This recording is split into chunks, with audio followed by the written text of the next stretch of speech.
welcome to part 2 of the if you liked this book then you should watch this TV show.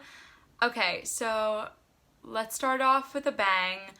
If you liked Catcher in the Rye by J.D. Salinger, like I did, you probably enjoy listening to a white boy whine for hours. And so if you like that, I recommend watching Caillou. If you liked The Great Gatsby by F. Scott Fitzgerald or Age of Innocence by Edith Wharton, I recommend Gossip Girl.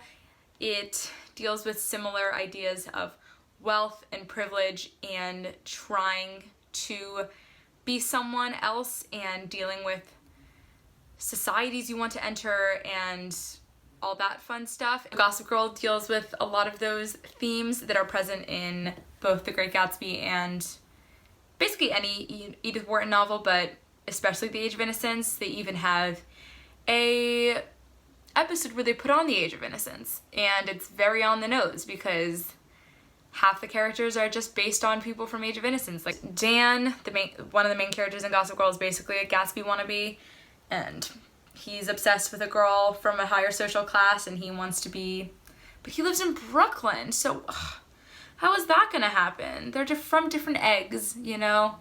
Okay, if you liked The Perks of Being a Wallflower by Stephen Chbosky. Is that how you pronounce his name? Chbosky? That's really awkward. Anyway, I recommend watching Euphoria on HBO.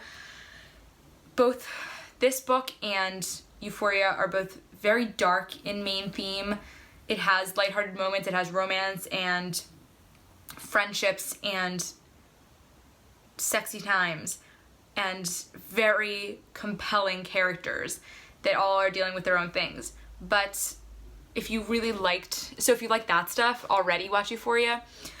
But it deals with similar themes of sexuality and sexual assault, so trigger warning for sexual assault and drug use. Don't watch Euphoria if that stuff might trigger you.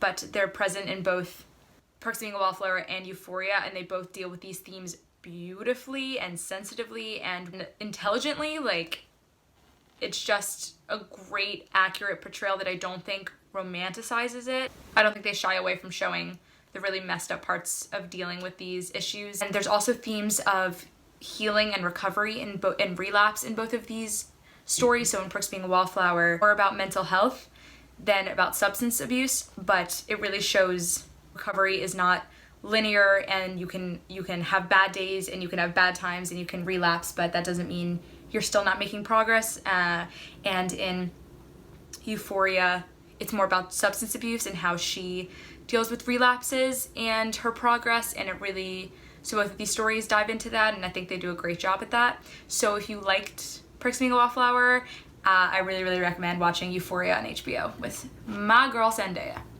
Okay, if you liked Layoverland by Gabby Noon, I recommend The Good Place. I talked about this when I talked about Layoverland, how kind of similar they were, but Layoverland is about a girl who gets caught in purgatory, which is like an airport in this world, and about her trying to pass on but also help. Her job is literally there to help other people pass on, and she's dealing with like her own death, but the death of others, and everything around involving life and death and the afterlife, and those themes are clearly present in The Good Place. The Good Place is about heaven, kinda. Instead of like heaven and hell, there's the good place and the bad place, and about a woman named Eleanor who is put in the good place, and once she's there, she realizes they made a mistake and she's not supposed to be there because she's a shitty person, but she's my shitty person. I love her so much. But so both of them are hilarious, and they deal with the ideas of the afterlife and all those fun, thought-provoking themes. They're both very existential. It's awesome. Okay, if you liked Little Monsters by Kara Thomas, I recommend you watch Pretty Little Liars. Little Monsters is a YA mystery thriller about a girl who moves into a new town with her sort of step family, and she is immediately taken under the wing of these two girls who are like best friends, and one night the main girl, but one of her friends, goes to a party and never comes back, and it's about her trying to solve that mystery. It is spoopy.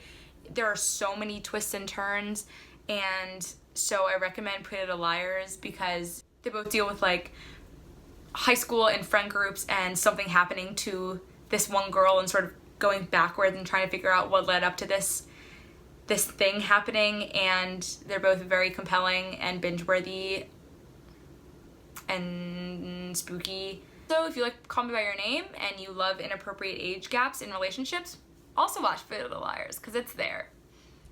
If you liked The Guest List by Lucy Foley, I recommend watching Dead to Me on Netflix.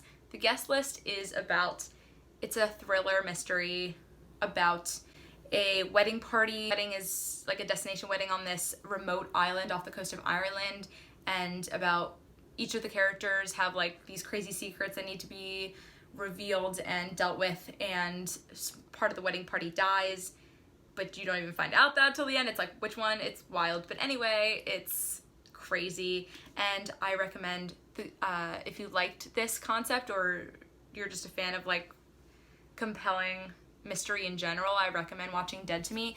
Dead to Me is on Netflix. It's with Christina Applegate and Velma. JK, what's her real name? Linda Cardellini. That's her. So it's about these two women. One of them, Christina Applegate, is dealing with the recent loss of her husband, who was killed in a hit and run, and she befriends this girl named Judy, and it's about their friendship and trying to figure out what happened to her husband, but also other mysteries unfold in like the second season, and there's like thoughts of like redemption and ideas of justice and revenge and all that stuff that's also present in The Guest List. It's also fuck men, which is a huge theme, a more subtle theme in The Guest List. It's actually subtle in both. It's less like, oh yay, fuck all men. It's more like in the details, you're like, wow, fuck men. And I love that for both of these stories. So yeah, it's about like women getting retribution and all that stuff. There's mysteries and twists. It's so compelling and binge-worthy. Dead to Me has more funny and lighthearted moments than The Guest List does, but still.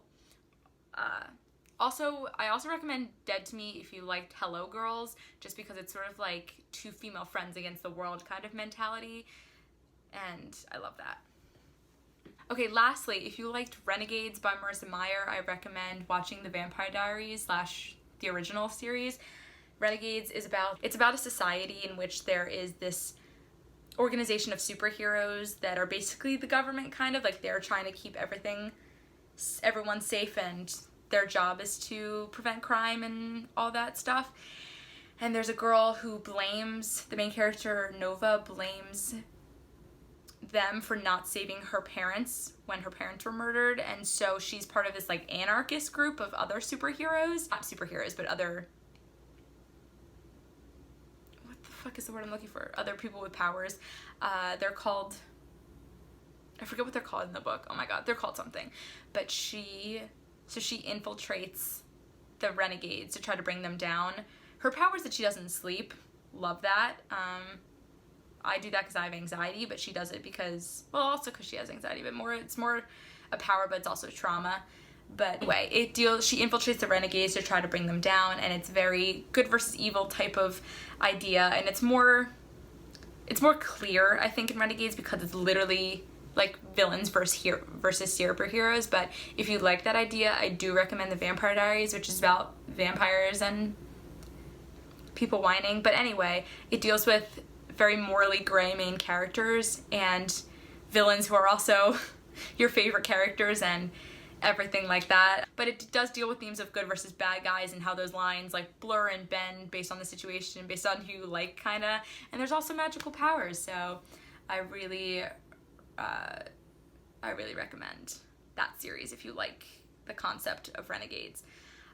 Okay, that's it. I'll probably do another part of these because I'm bored and I have so much material to use. But anyway, thank you so much for watching. Have a great week. Bye!